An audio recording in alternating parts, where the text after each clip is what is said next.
All right. Well, welcome to another Consults Over Coffee. I'm Dr. Michael Jones, and I am really excited to be here with Hamilton Glass. And we're here to talk about a project that you started a while back called Mending Walls. Hey, And Michael, yeah. yeah, so tell us a little bit about Mending Walls. Yeah, so Mending Walls is this project that I created in 2020 that it's a public art project, but it really talks about empathy and connection and gets people to have a deeper conversation about social and racial justice. Um, the idea spawned from a conversation I had with a fellow collaborator by the name of Matt Lively. And it happened right after the murder of George Floyd. And he just, we were having a casual conversation, and he asked me how I was doing, and I really kind of told him not well. And we went into it and talked about how, to me, I really didn't feel like things were different, and we were going through that George Floyd moment. And I couldn't understand why people were just kind of like opening their eyes for the first time, or for a first time in a long time, to this murder. And don't get me wrong, all murder is wrong, right? But 2 weeks before that, prior to that, Ahmaud Arbery had been murdered, and we didn't get the same response. And you can go weeks, months, years before that, and the same thing. And I didn't understand why there wasn't, the same reaction. And he got really vulnerable with me and told me why it was different from him. And I started to kind of understand that his experience didn't make those other instances big to him. And what I mean by that is, I've seen my friends, thrown on the ground and things like that. I've been a part of groups where that has happened. And so when I see a minority or anyone actually thrown up against a car, or, and someone die from something like that, to me, there's no excuse in why they were murdered. You know what I mean? Actually, yeah. And so, to me, we just looked at those instances as two different things. And I think that through that conversation, it started making me think like, we need to kind of really understand. And I know at heart, most people know that, but really digging into the word empathy and really connecting and understanding that our perspective is not the end all be all. And we need to find ways to communicate that. And so, me being Matt and myself being fellow collaborators, I just said, hey, what if we started a project that really dealt with that, and kind of had artists emulate what we need to do as a society. And I had the chance to bring artists together from different backgrounds and different cultures to have that conversation, and then create work that spoke about social and racial justice. And then it goes beyond the art that they created. We had civic talks, podcasts, and different avenues to keep that conversation going. Yeah, I think it was interesting to me because when I think as a casual observer, Richmond has this incredible public arts scene that's just amazing to start with. And then you add the work that you guys have done, but as someone who, riding his bike through the city or whatever, walking around or going out for a run, I see the finished project. And what became really apparent to me as I started to dig into this a little bit more was the finished project isn't the story. Yeah, absolutely. Right? It's the creation and the dialogue that goes along with that. Yeah, And absolutely. yeah, and so I was like, I'm running around and I'm like snapping pictures of these things. And I got home and I said to Debbie, I said, nah, man, I got it wrong. This just doesn't do it justice. And then actually you made me go back and read Robert Frost, right? Because Yeah. that's where the Mending Walls came from. And I thought, oh yeah, this is on point. Although I have to say I was a little disheartened because my take on that poem is the neighbor never really gets past why he feels the way he feels. Yeah. You Yeah, I know? mean, so what you're referring to is the name of Mending Walls comes from the Robert Frost poem Mending Walls, who Robert Frost, I've been told Robert Frost was named after Robert E. Lee, or at least his name was inspired by Robert E. Lee, um, which is another little caveat to it. But um, the the thing about it is there are going to be people who never get it, right? There's going to be Yeah. people who never get it, but it's really about the dialogue that happens, right? You got to have the dialogue, even if you're going to, you know, try to get it, if that makes any sense. And so the Robert Frost poem and the two farmers coming together to do something, right? And that's what's important, right? They come together to do To something, mend the wall. even to mend the wall, even though one of the farmers doesn't see it as necessary, right? Yeah. So he's having an empathetic approach to that, even though they'll never see eye to eye on it. And that, to me, is the heart and soul of what we're trying to do. And Mending Walls, it always feels weird calling it a public art project, especially as the creator of this, because what I was trying to do with this project is meet Richmond where it was, right, or where it is. We are a huge public art city, and we have and had protest words, you know, written on the walls, and I call them unheard voices written on the walls, right? And so the initial idea of this project was to find those, specifically those walls, and continue the conversation, because I didn't want those tags just to be power washed over, right? I wanted to continue the conversation that they were trying to have, To build on that. And so yeah, so that's part of the idea too. It's about the conversation. The art is the candy that gets people to actually have that conversation. And that's why, like, my favorite part of the project is not the art, it's the podcast. Because in the podcast, you get an insight into the conversation that the artists are having, and what inspired that art. There's so much stuff in that art beyond what you see. You have to, you know, drive past it 50 times to kind of get all of it. And even then you probably still wouldn't get all of it, because there are these little intentional things in there that they put that no one would guess unless you heard it. And so we had the Civic Talks where the artists could explain it, but we also had the podcast where the artists really went deep and dove deep into it. And then we have the documentary that's coming out and will air in VPM in September. You guys have been prolific. It's it's amazing what you've produced in not a long period of time. Yeah, I have to, I mean, I don't credit that with myself. I credit that with my partners. I credit that with the building owners in Richmond. I mean, imagine, you know, giving your wall up to someone and being told like, hey, you have no reign in what goes up on your wall. And it, you know, that's the spirit of Richmond. That's the spirit of, like, people believing in the project and wanting this to happen.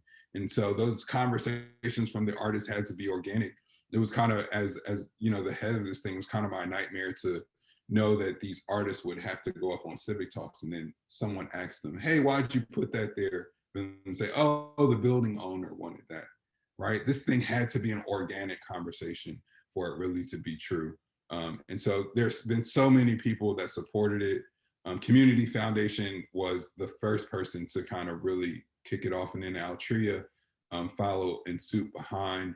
And then from then on, we've had countless other from, you know, private donations to to other to larger corporations that have just given, and it's been amazing. What percentage, and I don't know, roughly, how much of this is corporate sponsored? How much of this is, or I'm just curious, is people in Richmond kind of kicking in to make this happen? It seems to me that the public buy-in is pretty, people are into this. Yeah, I mean, the first, you know, in 2020, it was probably about 90% corporate buying into it. And I say that very loosely because we did have some really giving private donors. I had one in particular donor. I should have asked, can I mention them? But in sake of of people's privacy, I'm not going to. But I had one donor at around the end of the project pay for his wall and another wall to be done, which was amazing. But this year in 2021, I would say it's probably around 80-20, where there's a little bit more private donations this year. And I really need to know those numbers so I can speak. But even beyond monetarily, right? Even beyond monetarily, we need buildings. We need, like, there are people who've come and given the artist stuff. There, you know, there's a lot more even besides monetarily that just normal everyday Richmonders have kind of kicked in and helped with. So the support publicly has been huge, and it wouldn't, even beyond the money, wouldn't been able to happen without that support also. Well, and I know you guys do, you mentioned the discussions, the civic discussions, and there have been, I guess you spot like bike tours. And Yeah. I think we went and did a 5K down from Gallery 5 and kind of checking stuff out. And all those things are just, they strike me as very powerful things, just in that they bring people together. Yeah, absolutely. And it's been great to see the city it feels like the city is just absolutely inspired by Mending Walls. There's been so many beyond, you know, on the street, just art teachers have reached out. I've been telling people I've been doing a talk a week, just, you know, with RPS teachers and schools all around Richmond, talking about Mending Walls. And we recently did a workshop with U of R and Partners in the Arts with RPS teachers, kind of doing a workshop of how you can use the Mending Walls motto in the classroom, you know what I mean? And kind of getting the message over that way also. So it's been amazing. It's all been a lot to hold because there's so many other things to do, and there's so many avenues to go down with this, that we're trying to make sure we're doing the best job we can. But you know, it's a lot, and I'm hoping that, you know, the work continues and, you know, more things come out of this, and Mending Walls can continue in different capacities here in Richmond. Well, and you know, I think I kind of got a sense of that, and you know, with the Marcus Davis Peters Circle and everything that happened there before it got fenced off, Right. the energy there was actually, I always felt like, very positive and very inclusive, and Yeah. it was a catalyst for the kinds of conversations and the kind of community building that we really need. I feel like we really need at this time in this country and in this city. And Mending Walls strikes me as being exactly the same thing, except you've got them all over the city at this point. Yeah. You know, and so it's not just one focal point, it's all these little points with different aspects of the conversation. Yeah. And it involves so many different people. That's Yeah. the goal too, right? It's not a perspective. Mending Walls is a platform in Yeah. which you can voice your opinion and connect with people who are doing the same thing.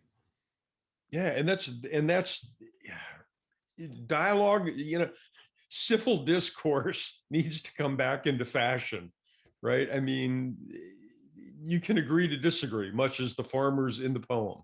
Yeah, You know, absolutely. you can agree to disagree, but as long as you each, understand and respect each other's viewpoints, then you can go forward together. Right. Exactly. So 100%. I was wondering if you would, take a couple minutes and go through some examples of these. And we had talked a little bit about this, and I'll get the images into the video for the podcast for the folks that are listening to look at. But I mean, these are all pretty different and powerful. And I think the first one, the one that I really like the most is the Arthur Ashe Tunnel. Just I think because of the Yeah. geometry of the whole thing as much as anything else. And Yeah.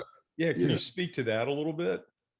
Yeah. So, I mean, within my art career here in Richmond, um, I've always done things like mending walls. Like, I've always used art as a healing tool, because I think it's a great healing tool. Creativity and um, creativity in general is something that I think that most people, are guided to, and they gravitate to, whether it's a good or a bad thing, right? If you get somebody to tell you an opinion about something, you've kind of got them in art. And uh, so I've had the opportunity to do a lot of great projects here in Richmond. Um, Arthur Ashe is a really great example. A group of local artists and myself got together a couple of years ago. I'd say around 2017, and created this group called the Unity Street Project. And we started in Jackson Ward, and did a couple of murals around, the history of Jackson Ward, and some of the what we call heroes of Jackson Ward, people who have owned property and kept it up, and has kept the history strong. And since Jackson Ward was changing so rapidly, we thought it was really important that the history be on the walls. Be preserved, Um, yeah. yeah, and so we then moved over to Battery Park, and Battery Park has this tunnel that was locked up all the time, and it goes under the street. And so, in order to go from the basketball court side to the tennis side, you had to cross the street. And it's a shame because it has this tunnel that's locked up, but because the tunnel was in disrepair and there's no lighting down there, and for other reasons, they had to lock it up to make sure nothing bad happens in that Yeah. tunnel. Or probably it has happened before. And so, using art, we approached Parks and Rec and said, hey, we'd love to make something in this tunnel. And Arthur Ashe grew up in Battery Park, and on one Right. side of the courts, one side of that park is dedicated to tennis. So we thought, hey, let's dedicate this tunnel to Arthur Ashe and his accomplishments, and and make something of this. And so we approached Parks and Rec, and immediately they kind of got on board and said, hey, we love this idea. We also approached Hands on Greater Richmond, to try to get some volunteers involved, wrote some grants, and we made it happen. And so now the tunnel is opened up by the Battery Park Community Center over there every day. And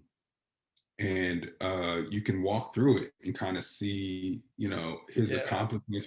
It's like a little timeline of his accomplishments. And I've been told by the city that people call to, even from out of town, to come tour the tunnel. And it's amazing what art can do. And that made the city say, hey, let's invest in some lights in this tunnel. Let's keep it clean. You know what I mean? Right. Art is, again, using the power of art and creative placemaking. It's a way to kind of activate spaces and really get the full potential out of the spaces that, in the built environment that we use every day. Well, So it certainly has been transformed from a I don't think I want to go in there kind of place to, yeah, I mean, exactly. it's bright, it's colorful, it's educational, it's inviting. And I Right. love that over one of the entrances, is the quote, "Start where you are, use what you have, do what you can," and then you Absolutely. go in and you take the Absolutely. We journey. thought that was fitting. It's a Arthur Ashe quote Yeah. that absolutely applies to this tunnel that we revamped. Um, but then there's other projects like the RCC building, Richmond Cycle Corps. Yeah. Now, I approached Craig Davis with RCC about that a couple years ago. Also, I think that might have been done the same year. That was a busy year. Um, and with Richmond Cycle Corps, they do so much work with those kids beyond bicycling. Every time I see RCC, they're of course getting awards and recognition for their bicycling crew, and they well deserved. But just knowing Craig Davis personally and being in that space with them, sometimes, some of the times I noticed how a part of their lives they are outside of bicycling. They actually bought the space over on the East End, uh, um, to be closer to those kids and start a school, the Legacy Academy. And Yeah. so I actually didn't even know that. I knew of the new space, but I didn't know that they were creating the Legacy Academy. And that's when I saw the new space, I went and approached Craig about it, and he was like, absolutely. And so I reached out to Hands on Greater Richmond, and again wrote grants for that project and made that And happen. is that the think mural? Is that, That's the thing. yeah, Yep. that's a really powerful piece. Yeah, absolutely. And so again, their Legacy Academy goes by this Martin Luther King quote that talks about thinking. Don't ask me to recite that quote right now. I don't know it, but the mural says it, and it talks about the power of thinking. And so I grabbed onto that and said, this is perfect, and tried to emulate those kids in that mural. But Um, again, I think it kind of gets back to, and it's funny. Again, this is like the 6 degrees of separation or less in Richmond.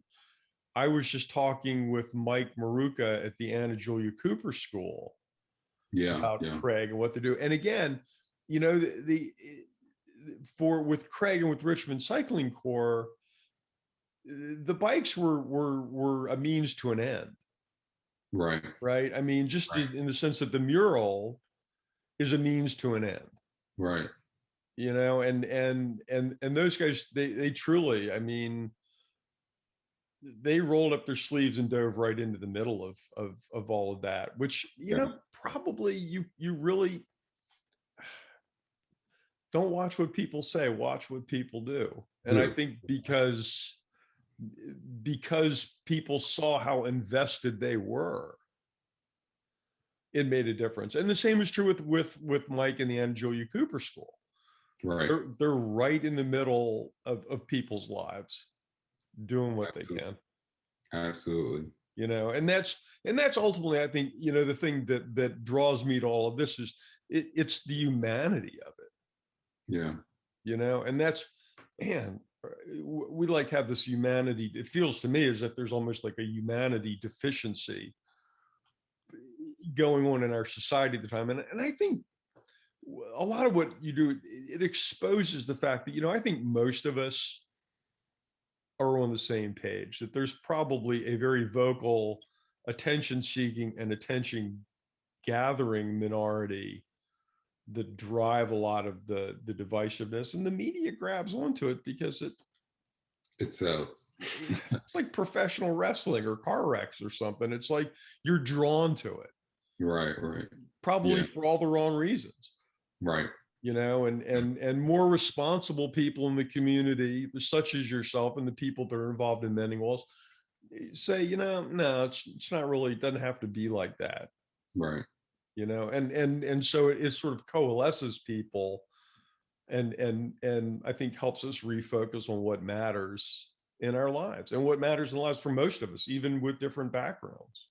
Yeah, absolutely. Y- Well, Talk, that's part of it, right? It's yeah. I didn't put people from different backgrounds together to realize how different they were. I put them together to realize how, you know, how alike they are.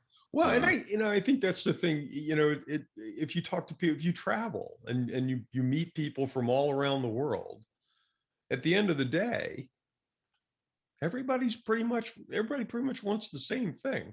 right, exactly. Go home to your family, play ball with your kid, Hmm. hang out with your neighbors, and just have a quiet, happy life. Right, Right. I exactly. mean, Exactly. there's and it has nothing to do with your socioeconomic status or your race or your gender, or it shouldn't, It because shouldn't. Right. it shouldn't. That's the And problem. It but shouldn't. right. And those things that are introduced are really, they're false dichotomies, and so projects like Mending Walls and people like Craig Dotson and Richmond Cycling Corps and the Anna Jo Cooper School, they they drive that point home to us Yeah. and go, it just doesn't have to be that way. This is how it can be. Right. And that's kind of what we need right now. Another person, and tell me a little bit about the Lorna Pinkney mural, Yeah. because Yeah. she's an interesting lady. Yeah. Very, very. So I had the pleasure of knowing Lorna. Um, she the thing she's known most for is starting the Tuesday Verses here in Richmond, and she had one in DC also. It was one of the first. It was the first event that I went here with my wife when we moved to Richmond in 2007. Um, but she created more than that here in Richmond. I'm not the person to tell you what those things were because she was here long before I was here in Richmond. But you can tell that about how many people she affected just because of how many people she knew, how many movers and shakers loved her, and she just was a bright light here in Richmond. And the funny thing was, I've been talking with some of her close friends here in Richmond and have been planning to do a mural here for a long time on Lorna. And we just couldn't make it happen logistically yet. It was going to happen. We just hadn't made it happen logistically yet. But I had a call from one of her close friends about Lorna when they saw all the Mending Walls going up in 2020. And I was explaining to them, hey, Mending Walls is a collaborative thing. It's not us like picking people, you know what I mean? Picking Yeah. people to, but I think that it's a great idea. I think it's a really great idea, but I've got to talk to my partner at the time was Eli McMullen about her and see what he thinks, because we were in the middle of our discussion about about the project and what we were thinking on and stuff like that. And Eli just like was, I don't want to say in love with Lorna, but he was I had I sent him an email about Lorna, and then the next time I talked to him, he knew more about Lorna than I did.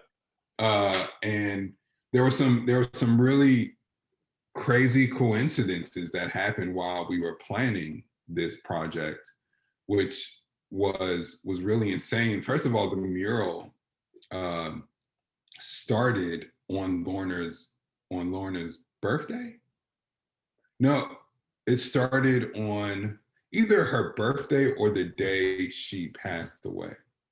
And then when I first went to look up Lorna again, like just go look her up and learn more about her, I realized the day I went to look her up was the last day I saw her. And it was the day that I was looking her up. And her second to last Instagram post on that day was me painting at the RVA Street Art Festival, and she came to say hi to me, and it was the last day that I saw her. Like, you know what I'm saying? The last Yeah. day that I saw her alive, and I was just like, okay, if you like, what other sign do you need that this is the, you know what I'm saying? Exactly. That this was it. And so yeah, so we decided, hey, we have to make this about Lorna. And it was a we decision, it wasn't a me decision. Because again, that process had to be organic. And so we really, because we really just felt Lorna's spirit in that project, and created it about her, and created it about all the connections she had in Richmond, and talked about her like she's a bright light, um, and the lights that she affected around her in Richmond. And you could, while painting it, we tenfold saw it tenfold. The people that came and gave us and told us stories about her while we were painting it. And we kind of kept it secret too. Like, we didn't, it's not something that we announced before we started painting it. It's the But it was entire just, side of a house. yeah, yeah, It's I a hard know. secret to keep. No, I understand. But the thing is, like, there were random people who would come up and say, hey, is that Lorna? Yeah. And just sit and tell us stories about her. And so, you know what I mean? It was very impromptu. And it was just amazing. It was just amazing. And to this day, I can't look at that mural without smiling. And that, I know that's not the truth with all my murals, to be honest. It's like, I can't look at that mural without smiling. There are things that just happen that I know that she's seen that mural, if that makes any sense. Like, I know that there's this light around that mural that It, it really it's a fills. very powerful and a very it's an energy. I don't know what the right word is. It radiates good energy. Yeah, I mean, I yeah, ride by there all the time, and that's one of the reasons. That's like, I just like to look at it. I don't get tired of yeah. looking at it. It's just, it makes me There's smile. very few projects that I've done that I can say that about. Exactly what you just said about, like, I just like looking at it, and that is probably the number one. Uh, That's really good. yeah, So that 30 minutes goes by really fast. yeah.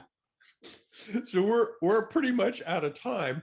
I really, for folks who want to get a hold of you guys, I guess the website mendingwallsrva.com is, I Yep, think. the website, mendingwallsrva.com. You can email us at mendingwallsrva@gmail.com.